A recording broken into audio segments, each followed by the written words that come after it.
다 같이 한 마음으로 마태복음 5장 27절 그리고 28절의 말씀 같이 합독해 보도록 하겠습니다. 또 간음하지 말라 하였다는 것을 너희가 들었으나 나는 너희에게 이르노니 음욕을 품고 여자를 보는 자마다 마음에 이미 간음하였느니라. 아멘. 사랑하는 여러분, 선택을 잘하는 것도 중요하지만 내게 주어진 것을 잘 지키는 것 또한 중요합니다.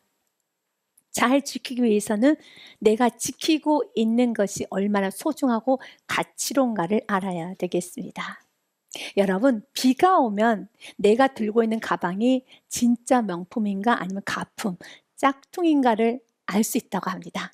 비가 내릴 때 그 가방을 가슴에 쏙 넣어서 보호하면 진짜입니다. 그런데 비가 내리면 자신의 머리 위에 우산 바지로 쓰고 가면 그것은 가품, 짝퉁입니다. 내가 귀하게 여기는 것들은 보호하게 되어 있죠. 여러분 무엇을 귀하게 여깁니까? 여러분 무엇을 지키고 있습니까? 성경에서는 정말 귀하게 여기고 지켜야 되는 것이 마음과 생각이라고 말합니다. 잠언 4장 23절 말씀에 보니 같이 읽겠습니다. 모든 지킬 만한 것 중에 더욱 내 마음을 지키라. 생명의 근원이 이에서 나위니라. 아멘. 우리는 지켜야 될 게 참 많이 있어요. 건강 지켜야 됩니다. 물질, 명예, 경험, 자신의 모든 커리어 다 지켜야 됩니다. 그러나 이 모든 것과 비교되지 않을 정도로 더욱 지켜야 되는 것, 마음을 지켜야 됩니다. 이 마음을 지킨다는 것이 곧 생명을 지키는 것과 동일합니다. 하나님의 사람들이 처음에 시작을 했었을 때 모두 다 겸손한 마음이고 거룩한 마음이었습니다. 그러나 그 마음을 지키지 못했을 때 그들의 인생이 전락된다는 것은 우리는 성경을 통해 많이 보았습니다. 초대왕 사울의 모습도 그리하였었습니다. 그는 마음을 지키지 못했습니다. 그의 처음 마음은 참 겸손했습니다. 그래서 사무엘 선지자가 사울에게 당신에게 왕이 되기 위하여 기름을 붓겠습니다 라고 말을 했었을 때 그가 이렇게 대답합니다. 사무엘상 9장 21절 말씀에 보니 사울이 대답해 이르되 나는 이스라엘 지파의 가장 작은 지파 베냐민 사람이 아니니까. 겸손한 마음이죠. 또 나의 가족은 베냐민 지파 모든 가족 중에 가장 미약하지 아니하니까 당신이 어찌하여 내게 이같이 말씀하시니까 라고 겸손함을 시작했습니다. 그러나 그 마음을 지키지 못했을 때 그 마음 안에 시기, 질투와 교만과 욕심과 이기심을 마음에 담아두었을 때 그의 인생은 무너지게 되고 그의 자녀에게 상처를 주고 사랑하는 이들에게 아픔과 이스라엘 백성들에게 고통을 줬으며 하나님의 나라에 걸림돌이 되었습니다. 여러분, 솔로몬 왕도 마찬가지입니다. 그의 처음 시작은 참 겸손했습니다. 그래서 그가 하나님 앞에 1,000번제를 올려드렸을 때 하나님께서는 솔로몬에게 이렇게 말합니다. 내가 내게 무엇을 줄고 너는 구하라 라고 말씀합니다. 기본 마음에 여호와께서 솔로몬에게 꿈에 나타나시니라. 하나님이 이르시되 내가 내게 무엇을 줄고 너는 구하라. 그때 솔로몬이 하나님 앞에 내게 마음을 주세요. 내 마음을 지켜주세요. 나는 간구를 합니다.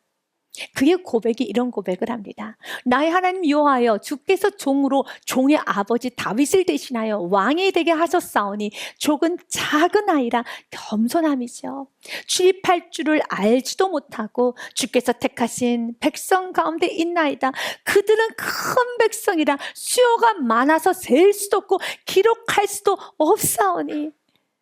솔로몬 왕의 처음 시작은 겸손입니다. 그 겸손한 마음 지키셔야 됩니다. 언제까지? 천국까지 그날까지 지켜야 되는 겁니다. 마음을 지키는 것이 생명을 지키는 겁니다. 그가 계속 주님 앞에 고백하면 이제 간구랍니다.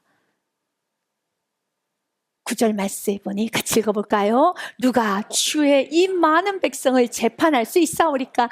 듣는 마음을 종에게 주사 주의 백성을 재판하여 선악을 분별하게 하옵소서. 내게 듣는 마음을 주옵소서. 겸손한 마음을 주어서 하나님의 말씀을 잘 듣게 하시고 백성들의 아픔을 잘 듣게 하시고 그리고 여러 하나님의 사람들의 조언을 잘 들을 수 있는 겸손한 마음, 듣는 마음을 내게 주시옵소서라고 마음을 구합니다. 여러분, 그 마음이란 영역은 보이지 않는 영역입니다. 그러나 솔로몬은 마음의 귀함을 알았어요. 마음이 참 중요하구나. 겉으로는 겸손한 척합니다. 겉으로는 잘 듣는 것 같습니다. 그러나 그 마음은 모르지요. 그래서 솔로몬은 마음을 구했습니다. 하나님, 내가 듣는 마음이 되게 하여 주사, 잘 듣게 하여 주옵소서 라고 기도했을 때, 구하였을 때 하나님은 그 솔로몬의 구하는 기도를 들으시고 10절에 마음에 든지라 라고 말합니다. 우리의 마음의 귀함을 알고 마음을 구했을 때 하나님 마음에 들게 되는 겁니다. 솔로몬 이것을 구하며 그 말씀이 주의 마음에 든지라. 그리고 하나님은 그에게 복을 주시는데, 이 하나님은 그에게 이르시되 내가 이것을 구하도다. 자기를 위하여 장수하기를 구하지도 아니하며 부도 구하지 아니하며 자기 원수의 생명을 멸하기도 구하지 아니하고 오직 송사를 듣고 분별하는 지혜를 구하였으니. 아멘. 그는 듣는 마음을 구했습니다. 그런데 하나님은 그 마음을 뭐로 해석했습니까? 지혜로 해석했습니다. 너가 듣고 분별하는 지혜를 구하였구나. 여러분, 지혜가 무엇인지 아십니까? 마음을 귀하게 여길 줄 아는 자가 지혜입니다. 그렇다면 어리석은 무엇일까요? 그 마음을 방치하는 겁니다. 마음이 지저분하는 것을 그대로 방치하는 겁니다. 마음은 그 누구도 보지 못해요. 아주 비밀스러운 공간이죠. 아주 은밀한 공간이죠. 그러나 하나님을 아시고 여러분이 아는 그 마음을 지켜야 되는 겁니다. 겸손을 지켜야 되는 겁니다. 세상 것이 마음 안에 들어오면 안 되는 겁니다. 12절과 13절 말씀에 보니 내가 내 말대로 하여 내게 지혜롭고 총명한 마음을 주노니 내 앞에도 너와 같은 자가 없었거니와 내 뒤에도 너와 같은 자가 일어남이 없으리라 하며 축복을 하십니다. 그러나 솔로몬 왕은 그의 마음을 지키지 못해서 무너지게 됐죠. 그래서 이제 열왕기상 11장의 말씀을 같이 보기 원합니다. 마음이라는 단어에 여러분들이 좀 주의하여 보시길 바라겠습니다. 여호와께서 일찍이 이 여러 백성에 대하여 이스라엘 자손에게 말씀하시기를 너희는 그들과 서로 통혼하지 말며, 여기서 그들은 이방인을 말합니다. 지금 우리로 말하면 세상의 문화, 세상의 기준으로 세상 사람들처럼 살지 말라라고 했어요. 마음을 세상에 빼앗기지 말아야 되는 것이죠. 그런데 그 말을 가볍게 여겼어요. 그들도 너희와 서로 통혼하게 하지 말라. 그들이 반드시 너희의 마음을 돌려 그들의 신을 따르게 하리라 하셨으나 솔로몬이 그들을 사랑하였더라. 성경은 3절, 4절 말씀에 보면 계속 반복적으로 하는 한 단어가 나옵니다. 왕은 후궁이 700명이요 첩이 300명이라. 이 700명과 300명의 후궁과 첩을 들였다는 건 외교라는 명목이 있었습니다. 외교라는 그 명분을 가지고 그는 취했습니다. 우리도 동일합니다. 우리가 여러 가지 명분을 가지고 세상과 타협하며 세상의 가치관대로 살아가나 주는 말합니다. 그 마음을 뺏기는 순간에 솔로몬의 마지막의 모습이 얼마나 여러분 슬픈 인생으로 끝나는 거 우리는 잘 알고 있습니다. 마음을 지키십시오. 마음이 깨끗해져야 되는 겁니다. 그의 여인들이 왕의 마음을 돌아서게 하였더라. 4절 말씀에 보니 솔로몬의 나이가 많을 때 그의 여인들이 그의 마음을 돌려 다른 신들을 따르게 하였으므로 왕의 마음이 그의 아버지 다윗의 마음과 같지 아니하여 그의 하나님 여호와 앞에 온전하지 못하였으니 마음이 빼앗기면 인생은 나락으로 떨어지는 겁니다. 성경은 마음을 귀하게 여깁니다. 마음을 지킬 수 있어야 되겠지요. 그래서 예수님께서도 간음이라는 문제를 말씀하실 때 마음을 우리에게 문제 삼고 말합니다. 너의 마음이 지금 어떠하느냐. 예수님께서는 27절 말씀에 또 너희가 간음하지 말라 하였다는 것을 너희가 들었으나, 바리새인들은 이 말씀을 들었죠. 제7계명 간음하지 말라라는 말씀 듣고 그들은 자신을 간음하지 않았다라고 하며 자신의 의로움을 당당히 주장하였습니다. 여러분, 바리새인들만, 유대인들만 간음하지 말라라는 그 말을 들었나요? 우리도 들었죠. 우리도 어릴 때부터 교육을 통하여 환경을 또한 부모님으로부터, 또는 살아오면서 삶의 지혜를 가지고 우리는 다 알고 있습니다. 간음하지 말아야 된다는 걸 알고 있습니다. 여러분, 간음의 뜻이 무엇입니까? 간음이란 문자적 의미는 배우자가 있는 사람이 배우자가 아닌 다른 사람과 성적인 관계를 맺는 행위가 바로 간음이라고 하지요. 그런데 예수님은 그것이 전부가 아니지라고 말을 하며 간음에 대해서 다시 정의를 합니다. 28절 말씀에 보니 간음이란 나는 너희에게 이르노니 음욕을 품고 여자를 보는 자마다 마음에 이미 간음하였느니라 라고 합니다. 바리새인들은 또한 많은 사람들은 내가 세상에서 말하는 육체적인 관계뿐만 내가 하지 않으면 나는 간음하지 않았다라고 말하는데 예수님은 아니다라고 말합니다. 여기 앉아 계시는 분들 중에서도 간음하신 분은 없을 것입니다. 그러나 예수님 말합니다. 정말 예수님은 오늘 이 말씀을 듣고 우리의 마음이 깨끗해지기를 원하고 있습니다. 지금 우리가 살고 있는 이 사회는 이 간음의 문제, 불륜과 외도와 그리고 여러 가지 여러분 문제, 성적인 문제로 인해서 심각한 고통을 호소하고 있습니다. 피터 드러커가 썼던 책 미래의 조직이란 그 책에 보면 애연한 하나의 문장이 나오고 있습니다. 맞벌이 부부가 늘어날수록 그와 함께 이혼율도 증가하게 될 것이다 라는 말을 합니다. 맞벌이 부부가 늘어났다는 것은 회사 안에 여러분 결혼한 남편, 결혼한 아내가 같이 많은 시간 일을 하게 되죠. 그럼 우리는 지금 현실을 잘 알고 있습니다. 회사 안에서의 음란한 부분, 정신적인 음란함, 또한 육체적 음란함의 문제가 심각하게 일어나고 있다는 걸 우리가 잘 알고 있습니다. 또한 이런 것뿐만 아니라 디지털 성범죄라고 하죠. 인터넷을 악용하여서 여러 가지 문제를 일으킵니다.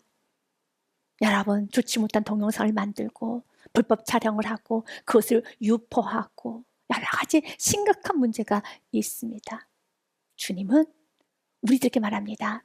여자 사진을 보고 남자 사진을 보고 어떤 동영상을 보면서 또한 SNS, 소셜미디어에 있는 페이스북, 유튜브, 틱톡, 인스타그램 이런 모든 것을 보면서 내 마음에 음욕을 품고 그 모든 것을 가지고 내가 음란한 생활을 하고 있다라면 주님은 이미 간음하였다라고 합니다. 주님은 우리가 이런 혼란한 세상 얼마든지 쉽게 접촉할 수 있는 세상 가운데 이제 우리 삶이 깨끗해지기 원합니다. 그러면서 첫 번째로 주님 우리에게 말합니다. 28절 말씀을 통하여서 여자를 보는 자마다 마음에 이미 간음하였느니라 라는 말씀이 무엇입니까? 음욕을 품고 여자를 보는 자마다. 그래서 첫 번째 기억하십시오. 감정적 간음도 간음입니다.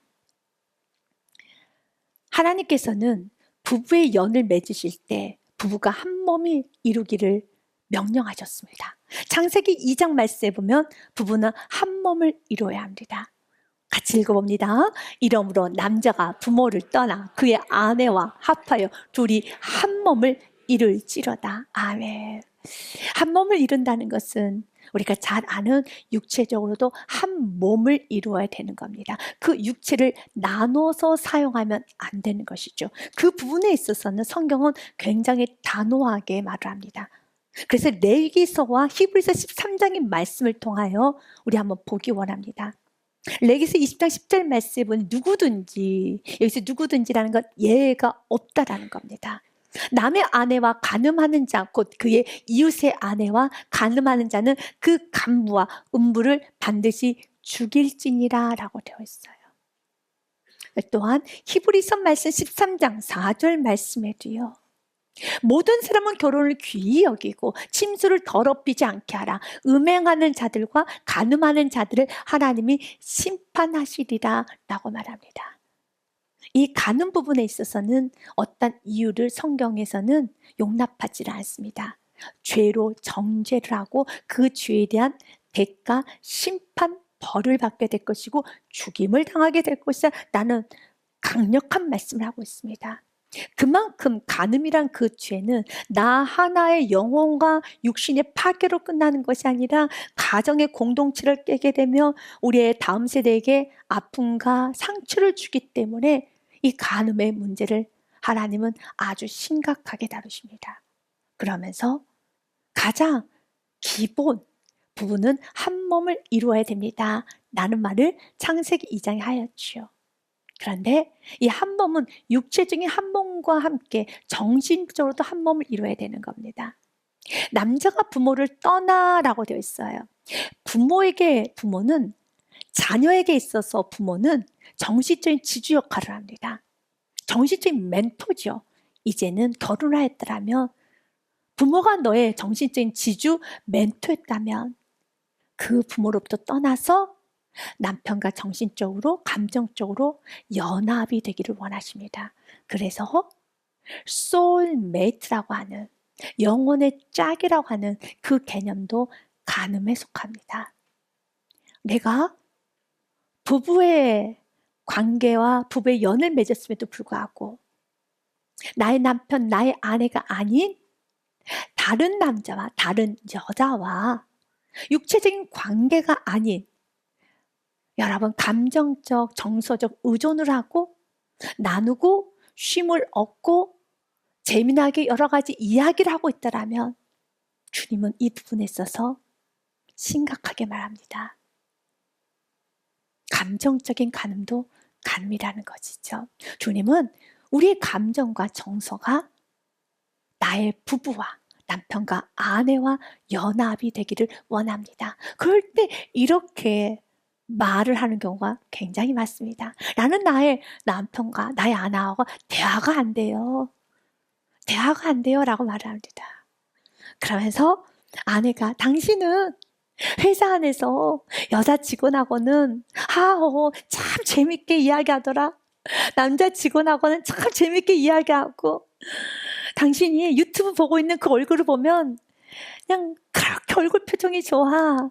하루 종일 그 인스타 보고 페이스북 하는 그 모습을 보면은 너무 신나 있어. 그런데 당신은 집에만 들어오면 얼굴에 짜증 한가득이고 말 한마디도 안 하고 자녀가 놀아달라면 놀아주지도 않고 내가 도와달라면 도와주지도 않고 정말 왜 그러는 거야? 라고 말을 할 때 여러분 간음의 죄를 짓고 와서도 당당하게 당신과 말하면 화가 나. 당신은 말하고 싶지 않아. 편하지가 않다. 라고 말한다는 것은 적반하장이라고 하는 겁니다. 주님은 이 간음의 문제는 그 상대방의 관계로 보지 않아요. 이것은 영적인 문제로 봅니다. 하나님 관계가 무너졌었을 때 나타나게 되는 현상이죠.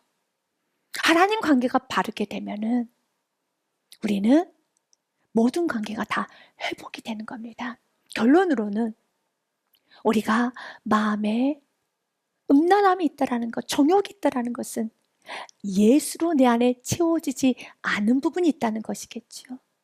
예수님으로 채워지지 않는 상태에서 세상에 많은 것들이 있어요. 우리의 자극하는 많은 것들이 있습니다. 우리가 조금만 깨어있지 않으면 많은 것들이 자극을 받아요. 그래서 여러분 남자 사진을 보고 여자 사진을 보며 드라마에 몰입하고 유튜브에 몰입하고 여러 가지 것에 몰입하면서 내 마음을 다 빼앗기면서 내가 정서적으로 의존하기도 하고 감정적으로 의존하기도 하고 그것을 통하여 쉼을 얻기도 하고 그것을 통하여 내가 만족을 느끼기도 하고 그리고 가상의 세계가 마치 현실인 것처럼 왜곡되기도 한다는 겁니다. 주님은 우리들에게 그 마음 너의 남편 아내로 채울 수 없고 예수로 채워야 되는 마음인 겁니다. 주님은 우리가 다시 한번 우리의 마음 안에 더러운 부분이 사라지기 원합니다. 두 번째로 여러분 죄에 대한 단호함은 신앙의 진정성입니다. 예수님은 연여 29절과 30절 말씀해 보니 만약 내 오른 눈이 너로 실족하게 하거든 빼어내버리라. 내 백체 중 하나가 없어지고 온몸이 지옥에 던져지지 않는 것이 유익하다 라는 말씀하셨어요. 또한 만일 내 오른손이 너를 실족하게 하거든 찍어내버리라. 내 백체 중 하나가 없어지고 온몸의 지옥에 던져지지 않는 것이 유익하니라. 여러분, 부모에게 있어서 자녀가 장애로 태어나고 장애가 된다는 거 너무 큰 고통 아니겠습니까? 그래서 자녀를 낳고 나면 내 자녀 팔다리 다 있나? 눈, 코, 입은 다 제대로 붙어 있나? 라는 것부터 먼저 확인하죠. 그리고 눈, 코, 입이 제대로 있고 팔다리가 제대로 있으면 감사합니다 라고 하지 않습니까? 우리 하나님 아빠 아버지께서 나의 눈을 빼어도 나의 손을 잘라서 장애가 되어도 죄를 끊어내는 게 음란의 죄는 끊어내야 되는 것이다 라고 말합니다. 그런데 눈이 2개밖에 없어요. 팔도 2쪽밖에 없다는 겁니다. 여러분, 그럼 이 음란의 문제는 2 눈을 다 빼도 2 팔을 다 잘라도 끊어지지 않는 것이 정욕이고 음란이라는 겁니다. 끊임없이 여러분 유혹을 합니다. 끊임없이 우리가 세상 것에 취하게 하고 마음을 지저분하게 만든다는 겁니다. 어떻게 해야 되겠습니까? 첫째는 여러분 마음 안에 죄를 짓고 나면 어떤 변명 핑계 합리화하지 마십시오. 간음의 죄를 짓고 음란한 생활을 하고 내가 세상에 취해 있으면서도 내가 누구누구 때문에 당신을 만났기 때문에 내가 이렇게 음란하게 사는 거야. 당신을 만나지 않았으면 나도 제대로 가정생활 했을 거야 라는 말로 하지 마십시오. 세상의 사람들은 그런 말을 할 수 있겠지만 하나님 만난 사람들은 그렇게 말할 수가 없어요. 과거 예수 만나기 전에 지었던 죄로 충분하다는 겁니다. 그래서 베드로전서 말씀에 보면 이렇게 되어 있지요. 베드로전서 말씀에 4장 3절 말씀에 너희가 음란과 정욕과 술 취함과 방탕과 향락과 무법한 우상 숭배를 하여 이방인의 뜻을 따라 행한 것은 지나간 때로 족하다 라는 말씀이 있는 것처럼 지금도 내 안에 예수님으로 만족이 되지 못하는 이 부분을 놓고 울어야 되는 겁니다. 다윗이 범죄를 했어요. 그때 나단 선지자를 통하여서 이렇게 책망하지 않았습니까? 다윗, 당신은 왜 이렇게 큰 범죄를 하셨습니까?